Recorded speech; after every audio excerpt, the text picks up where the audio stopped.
Okay, our first speaker is Jackson Green. Why I should be banned from every kitchen on earth. Why I should be banned from every kitchen on earth. Jackson Green.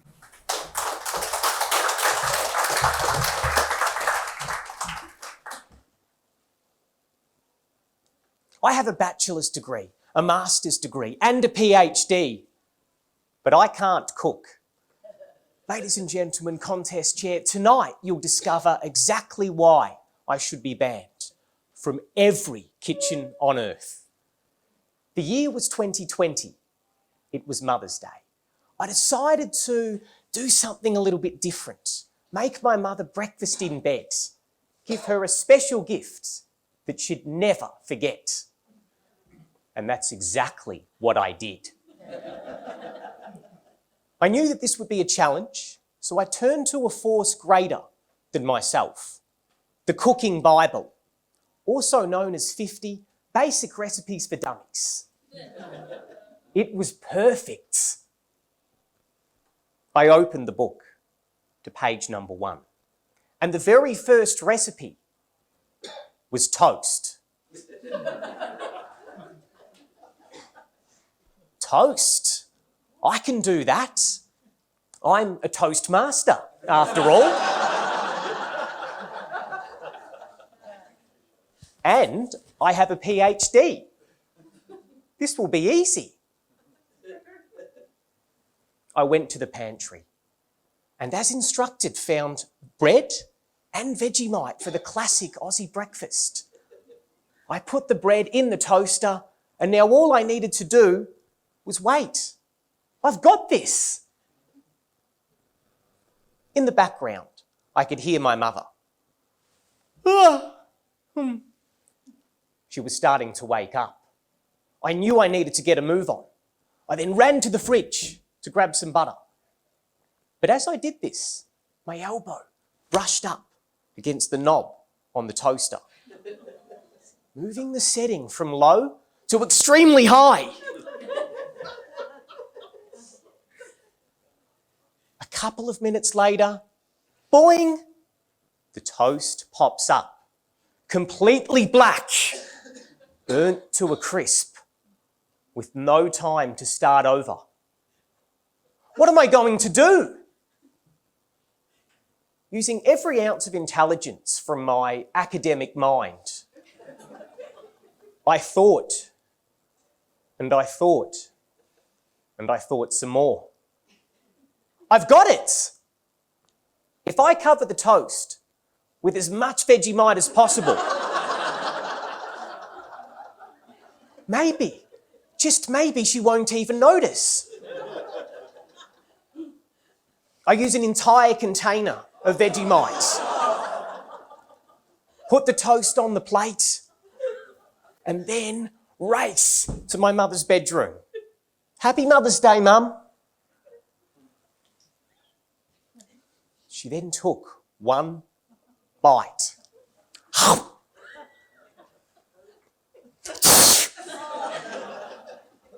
Jackson, what is this? Vegemite charcoal? No, Mother, just burnt toast. She could see that I'd gone to a lot of trouble. So she sat me down, patted me on the back and said, Jackson, dear, I know it's the thought that counts, but never cook for me again. Oh. And since this fateful day, I haven't. A few months went by and I was still feeling just a tad guilty about ruining Mother's Day. I knew I was absolutely forbidden to cook for my mother, but I never made any such promises about cooking for myself. I opened the fridge and found exactly what I was looking for. Have you ever heard the term KISS? Keep it simple, stupid? I have too. Well, this was KISSSS. Keep it simple, simple, simple, stupid. For in the fridge was a plate of chicken, neatly cut up into tiny little pieces. All I had to do, it was very simple, heat the chicken in the microwave. At that moment, I picked up the chicken, put it in the microwave, and set it to 5 minutes. And then I thought, hang on a minute, I'm no Gordon Ramsay, but even I know I should probably cover it with something first. And the search began. Oh, hang on a minute. This aluminium foil will do the trick surely.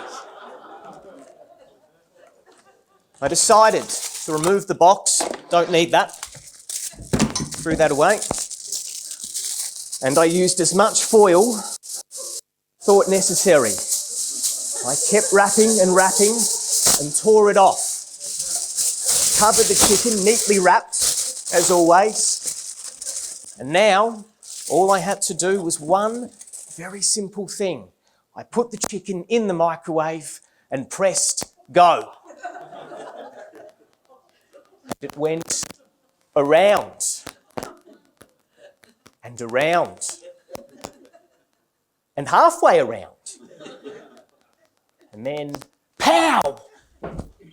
The microwave exploded. The smoke alarm went off and my mother came running into the kitchen. Jackson, what have you done? The last time I saw her this distressed was when I said that I wanted to be a Collingwood supporter.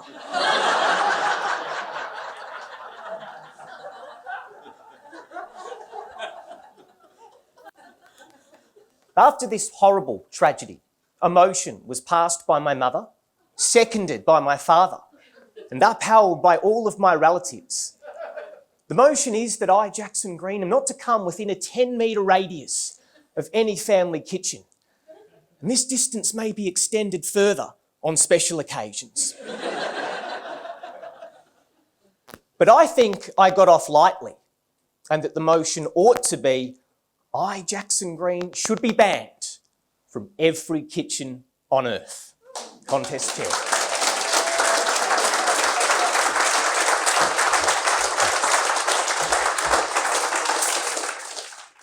Our second contestant is Paul Atherton. It can't be that hard. It can't be that hard.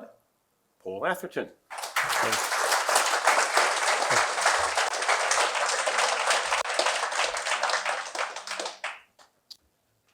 I'm 12 years old and I've just spent the last 3 hours studying mathematics in my room.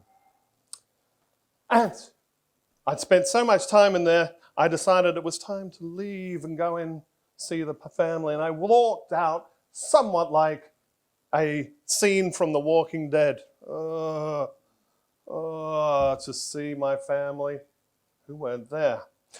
And I realized 3 things instantly. My father was away on work, my mother was away with family, and my father's car was outside staring at me, a Datsun 180B. Ladies and gentlemen, fellow Toastmasters and Mr. Contest Chair, a Datsun 180B, a car designed of engineering brilliance. An engine the size of a pencil sharpener, but it could go like a V8 engine. It was a fabulous machine, and it beckoned to me. Oh, you really want to drive me? It said. Now, of course, being so young, inexperienced, and having absolutely no skill, I should have said, that's not really safe. But I said the opposite. I said, ladies and gentlemen, driving can't be that hard, can it? So we went over to the counter and grabbed the keys and called my friend up, Andrew, and I said, Andrew, I've got the dad's car. I'll be out the front. And he said, righto, as if he'd been waiting for this moment all his life. I ran outside, start the engine and stare down, and I realized problem number 1. It's a manual. 1, 2, and inexplicably an R.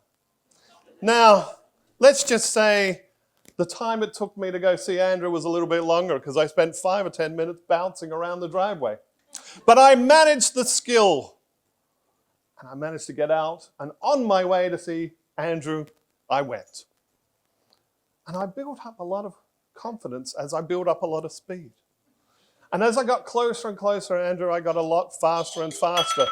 And as I got closer to Andrew, I could see that, oh my gosh, I had problem number 2. How on earth do you stop a car? And there he was, waiting expectantly with his backpack on his back. And I decided, going at this pace, perhaps I should do everything possible. Brake, pick the pedal, everything, moves the nose, and wham, I go into the driveway at pace. I just miss Andrew. I just missed the post box. And I gave a try for their pet Marmalade the cat an extra life. In the car he gets. And off we drive, unskilled, unlicensed, but undeterred. We wind the windows down, we turn the music up, and I tell you, I think I'm $1 million. Absolutely top of the world. We drive around, we are something else, and we find ourselves at the top of this hill, gravel road hill that goes all the way down, and I stared down at that hill, and at the bottom, it had a dog-leg left turn. The problem was, if you missed that left turn, it had quite a large ditch. And I said to Andrew, I reckon if I go really fast and I pull up the handbrake, I could make that left turn pretty easy. He goes, I reckon that's pretty dangerous. And I said to him, come on, can't be that hard, can it? So we go down. And again, my confidence builds as the pace builds, faster and faster. And at the last minute, I pull up the handbrake. And I go round and around and around. I'm seeing Andrew here, there, over here. And for some miracle, we arrive at the base, perfectly facing the left turn. And I turn to Andrew and I say, see, not that hard. And that is when I realized problem number 3. You see, this is in rural Adelaide, and I've just disturbed the local farmers, and they're all not as happy as me. So they all come out with various sticks and stones and all sorts of equipment. Now, there may have been 3 or 4 of them, but in my little mind, there were about 300. And they came around, and I said, Andrew, we got to get out of here. Into the gear we go, off we go, and I see them call into their cars, and they're after us, and we go left, and then we go right, and then we go left, and we go right. We spill out onto the road. Safe, at least I think, because now I see problem number 4. The police are coming down the road on the other side, and I said to Andrew, make an adult face. Turns out, his version of an adult face is a scowl. And I thought, that's pretty good. So I made a scowl too. And the 2 of us, for some miracle, avoided the police. I took off home. I dropped Andrew off. I drove back. We got into my house, and I ran into the room. I got open my math book, and I said, if anyone comes, I'll pretend I'm doing mathematics. 5 minutes in, there's a knock at the door, and I'm like, oh, is it the mob of farmers? Is it the cops? Is it a mob of cops? Which could it be? So I go out, I open the door, and it's my mum. Goodness me, Paul! You can't spend all day studying, you must go out with your friends. So I took a moment and I said, yes, Mum, that's a good idea. And that's what I would like to say to this crowd, because I look around and I can see people here have also got their Datsun 180B stories. where we've taken a little bit more risk or we've pushed the envelope. Because, ladies and gentlemen, that's what life's about. And if you're doing this, you're taking the moments of life. And if you're doing it with friends, well, it can't be that hard, can it? It's a contest show. Next contestant is Rachel Orchard. Around your little finger. Around your little finger, Rachel Orchard. Thank you, contestant.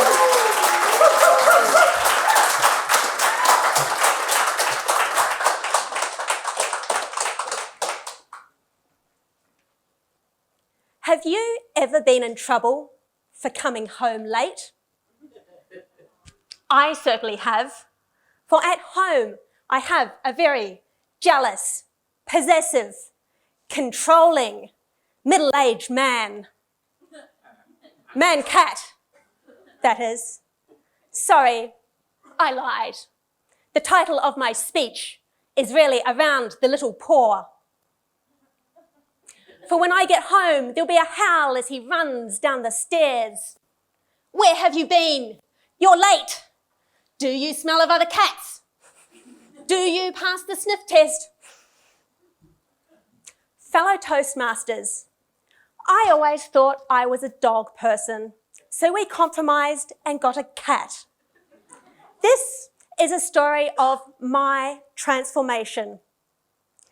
How I came to accept I was around the little paw, human servant to a cantankerous, conniving cat. Part 1, gradual manipulation. Like all master manipulators, Pirate started off adorably cute, but it was only a matter of days before I learned firsthand that the cat alarm is more than just a YouTube sensation. The 6 a.m. paw to the face became 5:50, then 5:40, then 5:30, constantly pushing the boundaries to get fed earlier. After several sleep-deprived weeks, I shut our bedroom door in desperation, only to be woken up the next morning to meow, clunk, thud, meow, clunk, thud, jumping at the door handle over and over and over, with ears flat back and glowing red eyes, getting angrier by the second. It was becoming clear we'd adopted a food-motivated monster. Eventually, I came to understand that Pirate was playing my housemate, partner, and I off against each other. I'd get home first and feed him, then he'd put on an Oscar-worthy performance singing the song of his people for the next person who came home. This cat is not going to get the better of me, I announced to the household, introducing a new system of serving his food up with a cake fork so he couldn't get fed twice. I smugly thought my system was working until I woke up a little bit hungover after a few too many birthday martinis, and I look in the sink to find not 1, not 2, but 3 silver cake forks. Pirate 3, Rachel 0. Around the little paw and totally manipulated. Part 2, denial. By the time Pirate reached middle age, the world had shut down. Lockdown was not healthy for humans, but even less healthy for emotionally volatile pets. He became hypervigilant, monitoring my every move. Receive a delivery, he'd run to the door growling. Take a nap, I'd wake up to a dead weight on my torso, 2 paws on my chest, with black diluted pupils monitoring my every breath. Exercise became a living nightmare. The moment the mat came out, he made it his mission to get a reaction from my overly serious Pilates class. I'd be on my back stretching. He'd be on his back paws in the air. If I do a cat stretch, he'd mimic me with a way more impressive cat stretch. While I'm trying to balance on 1 arm and 1 leg, I hear the instructor scream through the computer, "Rachel, your cat is circling you like a piece of tray." The more people on stream laughed, the more he upped the ante, escalating to full-blown cat attacks. Week after week, he was turning my class into a blood sport. Just when I thought lockdown couldn't get any worse, pirates started monitoring my work logout times. Tap, tap, tap on the shoulder. "It's 5:20, time to log out." Followed by 5:40 passive-aggressive head bumps, escalating to 6 p.m, chomp, full-blown rage. My cat is turning into a psycho, but I don't know how to deal with it. I'm stubbornly in denial of being around the little paw. Part 3, acceptance. It all came to a humiliating crescendo when I ended up in the emergency department with a chronically infected cat bite. Why are you here? I'm here because I broke the cat's rules. I worked after 6 p.m. and there were consequences. Are you sure that bite's from a house cat? That's the worst bite from a cat that we've seen. Is there something you're not telling us? Oh dear. Cat lady level 20. I need to finally admit that I'm around the little paw. When you work in a corporate ashtray, when there's always an escalation blowing up, when it's never going to be possible to empty your inbox in any one given day, is it really that bad to have something looking out for you? The next time I receive a head bump after 5 p.m, I pause and take a different approach. I message my manager. The cat is getting angrier by the second, but I've hit the wall. There's no value in me working late tonight. And then something amazing happened. His response? I agree with the cat. Best we tackle this with a fresh set of eyes in the morning. Whoever would have thought that a spawn of Satan feline could literally be the catalyst for healthier workplace discussions? To conclude, it took a lot of band-aids and many fights, but finally, I've accepted the value of being around the little paw. Contest chair.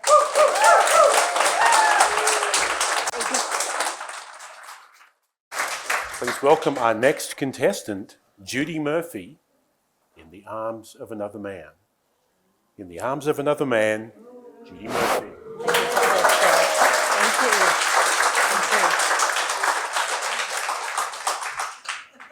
With a speech title like that, you are thinking of a steamy novel like 50 Shades of Grey.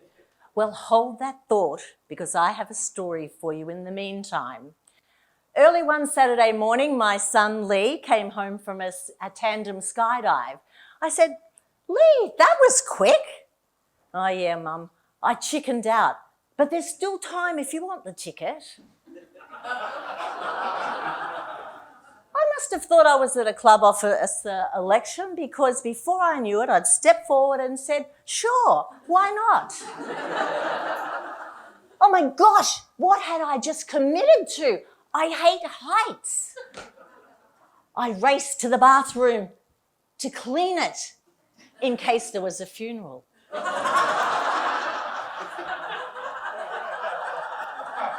I left my husband a farewell note. "Dear honey bunny, I've gone skydiving. I will love you always. Your schnookums." P.S. My will is in the top drawer of the filing cabinet. And don't forget to feed the dog. To tell you I was terrified is an understatement. I felt like a cat let loose in a dog pound. In order to cope with this anxiety, I decided just to concentrate on the task at hand.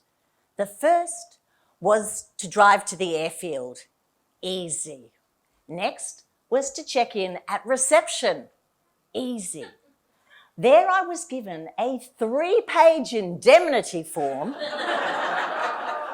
which basically said that what I was about to do was dangerous and could result in injury or death. And in either event, I had to promise I would not sue the company. Or to my way of thinking, most skydiving accidents are fatal. I didn't think there was any chance of me suing anybody, so I signed. At the bottom of the form, there was a space for your home address. I joked to the receptionist, "That's so you know where to send the body, huh?" She had no sense of humour whatsoever. Next, I met my instructor and jumping partner, Sven. Sven was tall, blonde-haired, blue-eyed, ruggedly handsome with a physique to match. Oh, back to the speech. Sven took the other 5 jumpers and me through the safety briefing. He said that if the main chute failed to open, there was an emergency one. If the emergency failed to open, there was an internal mechanism and it would deploy the parachute. He didn't have to say what would happen if that didn't work. I'd be toast. It was time to board the aircraft. I said goodbye to my son, the chicken.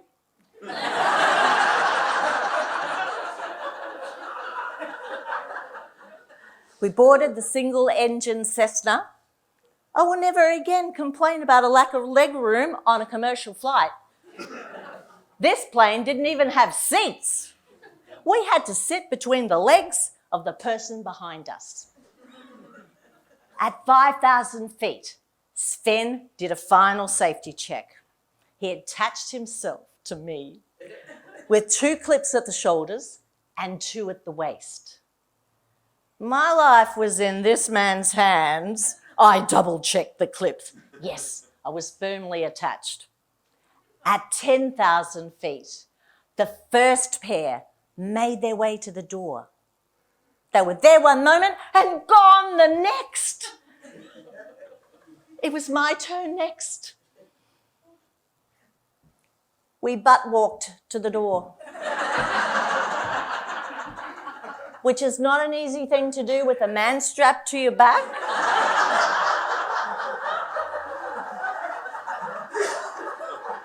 And when you really want to head in the opposite direction.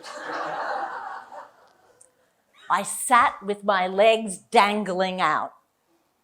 I really wanted to grip that door frame, but I held my hands like so, as instructed.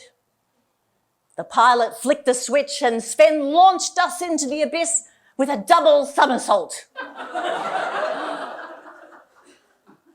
After 30 seconds of free fall, the parachute deployed. Yes, I was not going to die today. Or so I thought. The wind changed direction and we were headed towards power lines. Sven had 3 choices. Power lines, a paddock with a bull, or a paddock with cows. Was I going to be fried, gored, or covered in manure? Oh, Sven was magnificent. He manoeuvred us over the top of the power line, skimmed the back of the bull, and landed us gently next to a cow patch. What a man! Yes, ladies and gentlemen, it was a terrifying experience. But when else can a married woman spend 5 minutes in the arms of another man? Mr. Contestant.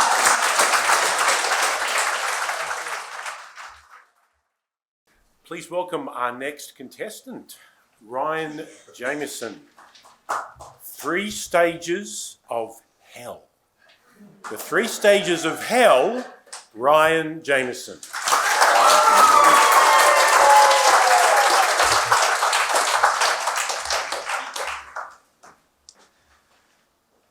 You know what I really love? Grocery shopping. It's a wondrous experience full of peace, happiness, love, and respect. And where nothing ever goes wrong.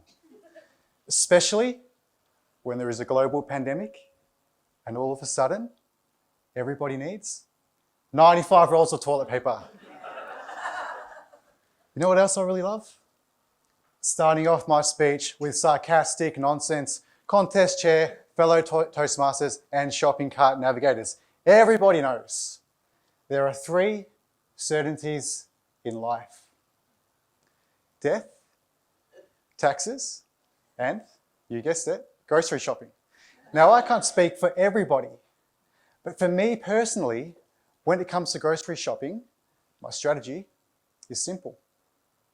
I get in and I want to get the heck out as soon as possible. You see, grocery shopping is one of those important mandatory jobs that we as mature, sensible adults must do. Like doing the laundry, or filing your tax return, or pretending to be busy when your boss is walking by. But in all seriousness, I despise grocery shopping. So much so, to the point it inspired me to create this speech and take you all on this journey that I like to call the 3 stages of hell. Now, the ordeal begins right in the comfort of your own home in stage number 1. Now, I'm fairly confident that nobody ever wakes up on any given day with a big smile on their face and thinks, yes, today's the day I get to write my shopping list. Today's the day I get to play hide and seek with the condiments in my fridge. Searching through my pantry to find those elusive, hard to find items is like an adult scavenger hunt that nobody signed up for. Why read a Where's Wally book when you can play Where's the Wasabi instead? But if you think this stage is bad, you're in for a big shock when you get to stage number 2. This is where the real fun begins. And when I say real fun, of course I am talking about arriving at the grocery store, going to the trolley bay, seeing that there's only 1 trolley left, retrieving it, and realizing that only 3 wheels are working. We've all been there.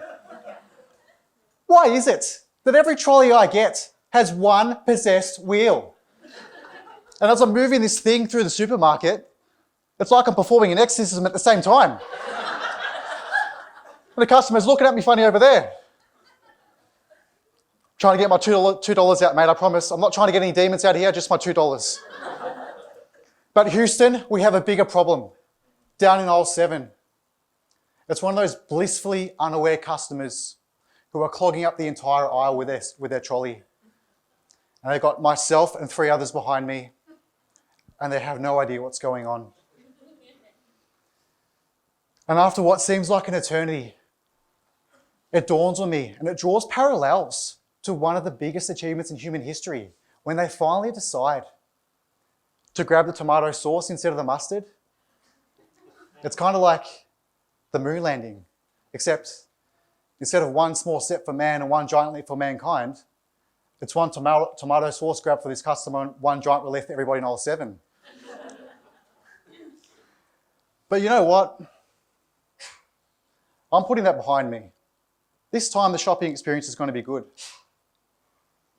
I've made peace with the demons in my trolley, and I'm navigating through the rest of the aisles, and I'm dodging the other customers in there.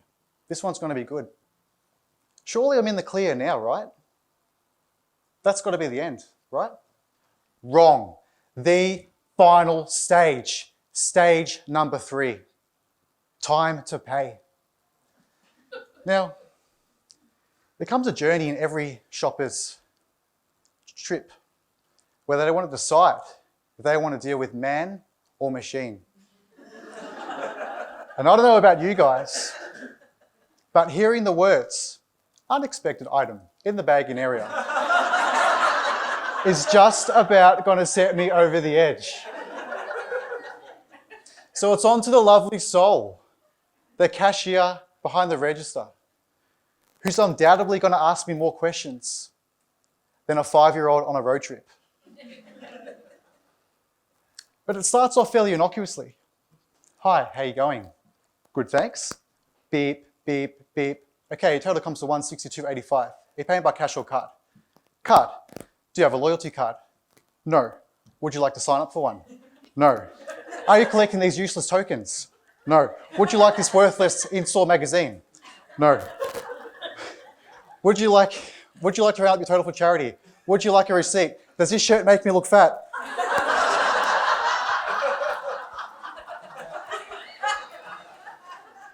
Just when I think I'm in the clear, I have to be the psychologist of a very insecure cashier. I just can't win. Speaking of the moon landing before, I think it's time to relocate. Contest chair.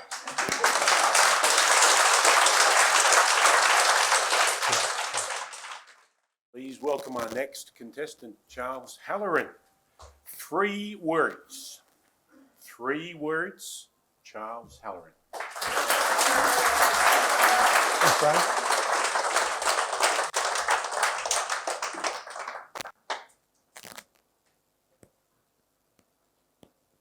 Who's had a failed relationship? Come on, hands up. We're all friends here. What about a failed marriage? Yep. And more failed relationships. Ooh, a bit more bashful. I know I have. It took me to stop and reflect. And I found one singular commonality. Me. I had to get better at relationships. I went to seminars. I attended webinars. I even read books. Yes, even the Book of Love Languages. And still my relationships failed. I'll go and interview people that have been in long-term relationships. And I discovered there are 3 words. That's their secret. 3 words. Let me give you some practical examples. I was cooking the family barbecue, watching my phone, looking at funny cat videos. Sausages might have got burnt, flicked them off. Even the dog didn't want them. Took what was left of the burnt offerings and put them on the dining table. Said to the family, I burnt the sausages. I'm sorry. It's my fault. To make it up to them, I promised to make them ice cream sundae, even though it was Friday. So after dinner, I got the ice cream, put on the bench. I got the bowls, put them on the bench. I walked into the pantry. The pantry is a wall of 36 cubicles. Yes, I've counted them all. Each cubicle has a collection of items, the cereals, the biscuits. You get the idea. I call it the wall of 3 wonders. I wonder what's there. I wonder if I can find it. And it's a wonder if I do. So I've come into the pantry to get the nuts for the sundae. They're always in this cubicle, right here, next to the hundreds and thousands, next to the curry paste.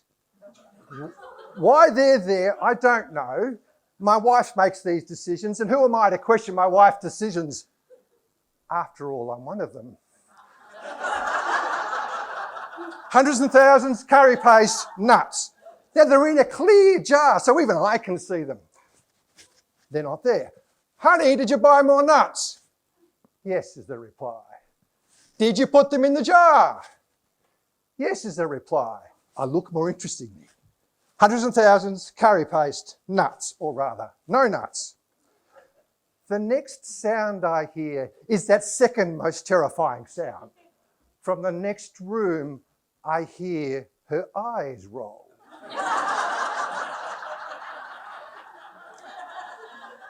This is closely followed by that second most terrified phrase. Are you having a boy's look? Increasing intensity looking for the nuts. They're not there.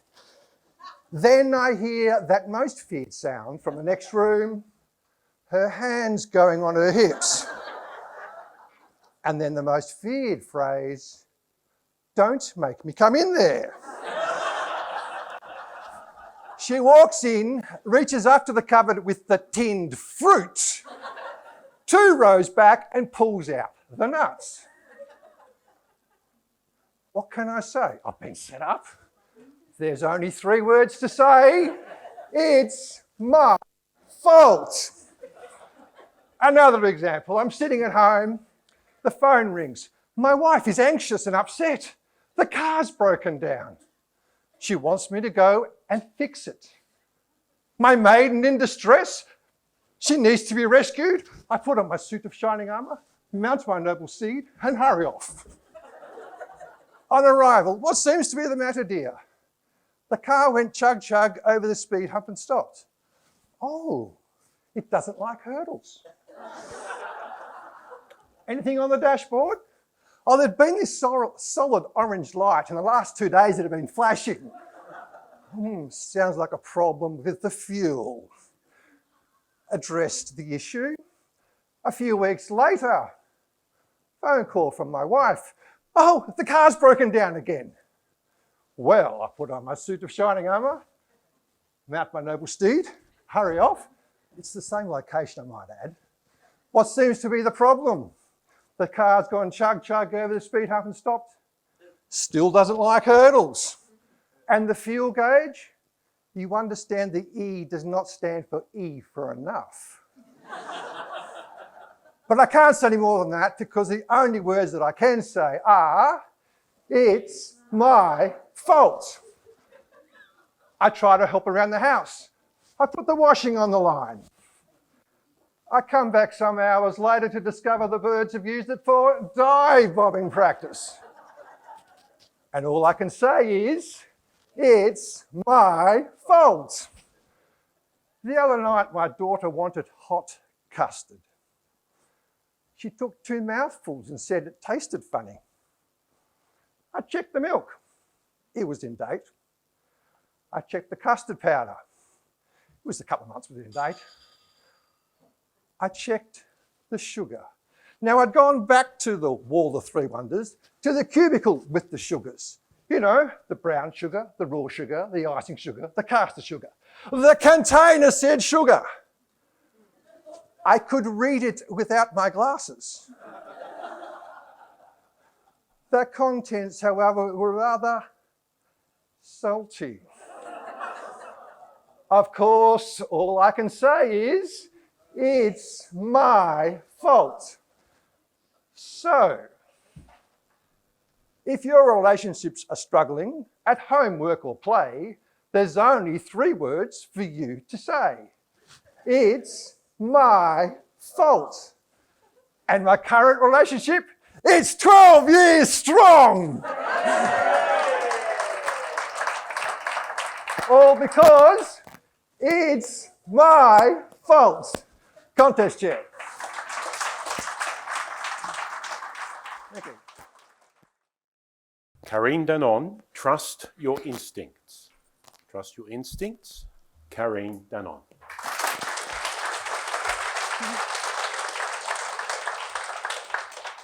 Good evening, everyone. Hello. Contest chair. Friends, picture this. Me, young, sad, boyfriend broke up with me. So to cheer me up, my friends decided to set me up on a blind date with a wonderful fella called Alan. He was described as tall, dark-haired, handsome, stylish, generous, and sensitive. Wrote poetry, you know, with a promising career in finance. A real dreamboat, they said, and I couldn't wait to meet him. The night for the date arrived, and I bought a special outfit And I felt so good. Brum, brum, like a fine-tuned Ferrari. The bodywork was done, so I touched up on the paint. He met me in the lobby of my apartment and said, "Hi, I'm Alan." "Hi, Carin." He was wearing stained jeans and a t-shirt that said, "Chick Magnet." "Listen, I haven't got any petrol in my car. Can we take your car?" "Okay." So we started driving and chatting, and all of a sudden he said, "Oh, hope you don't mind, I didn't have a chance to shower after work, but I heard it drives women wild." So we arrive at the movies, and he says, "Now listen, I got a free voucher when I put petrol in my car. So since I'm paying for the movies, you got to get the popcorn and Coke." Wow, such generosity. So he looked at me and said, "We're going to see the movie Rocky 3. I know, I'm showing my age here. So we get the tickets, we sit down, and I have to be honest, that's not really my genre. I'm more mushy, the Notebook kind of chick. But I decided I better sit down and have an open mind.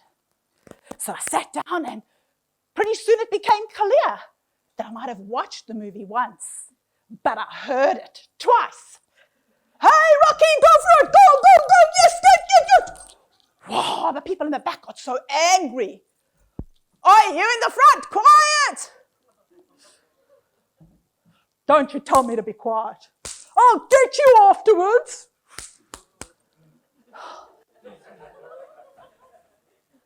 After the movie, I beat a hasty retreat. "Come, let's go get some coffee." "All right, but you're paying."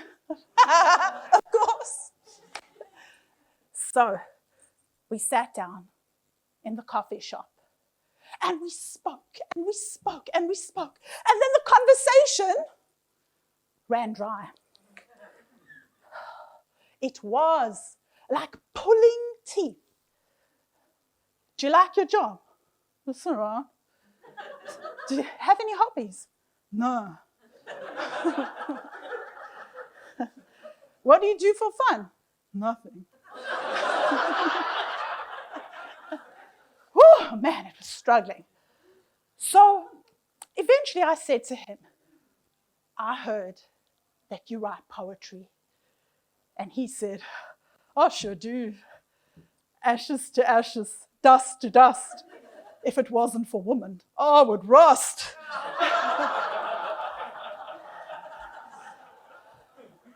Wow, that's so deep and profound. So, have you got anything else to chat about? "No, not really, huh?" "Okay, what are your hobbies? What are you going to do later?" "Oh, no. Oh boy, I was struggling here. So eventually he looked up at me and he said, "Do you know my name? Remember it, because you're going to be screaming it later."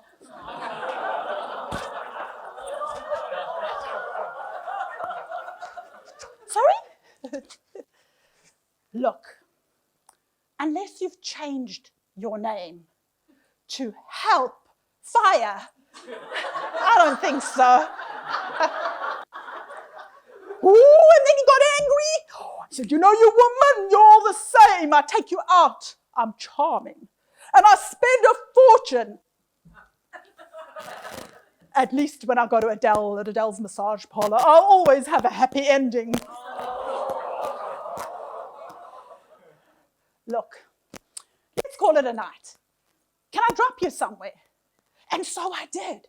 I dropped him at Adele's massage parlor. He got out the car, took fistfuls of dollars out of his pocket, and he went off, a spring in his step. I couldn't resist shouting, "Say hi to Adele!" Now, as I was driving home, I was reflecting on the evening. I've never ever thought that I was better or worse than him, but something didn't feel right. Why would my friends do this to me? Was it a joke? Did I offend them? The whole night something felt off. I arrived back home and my roommate said, "Carin, where have you been? Your date Hallan's came to pick you up." Really? I went on a date with Hallan, and frankly, dreamboat, huh? More like shipwreck. No, Carin, it's true, he was here. And Sally's crying because her date Alan didn't show. Alan? Ooh, I'd gone on the wrong date. Ooh. It shows you should always trust your instincts. Contest chair. Right. I have the results here. I am very happy to tell you that there have been no disqualifications.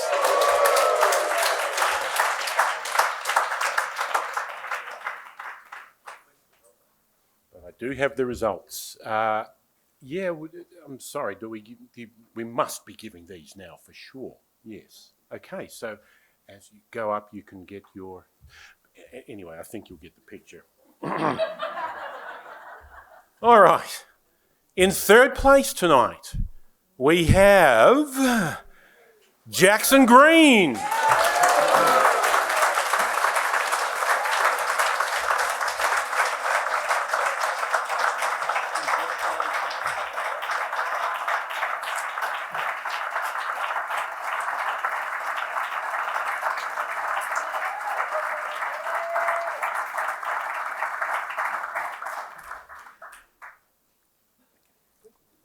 Thank you.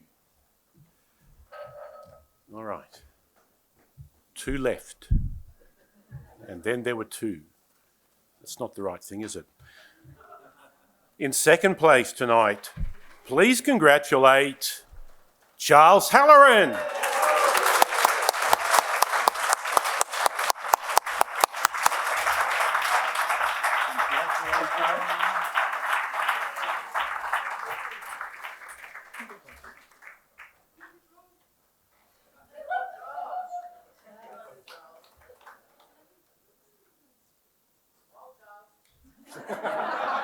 All my fault.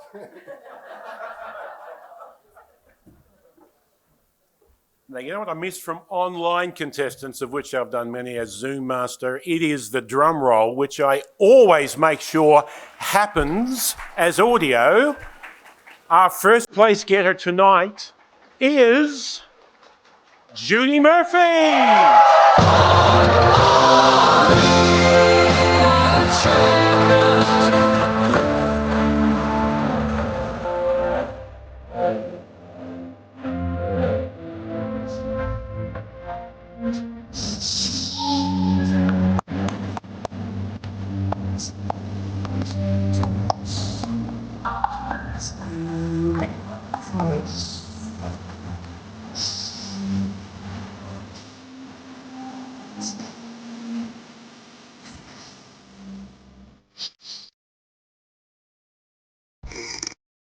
First of all, congratulations to all the other speakers. Man, they were amazing. You were really great, guys.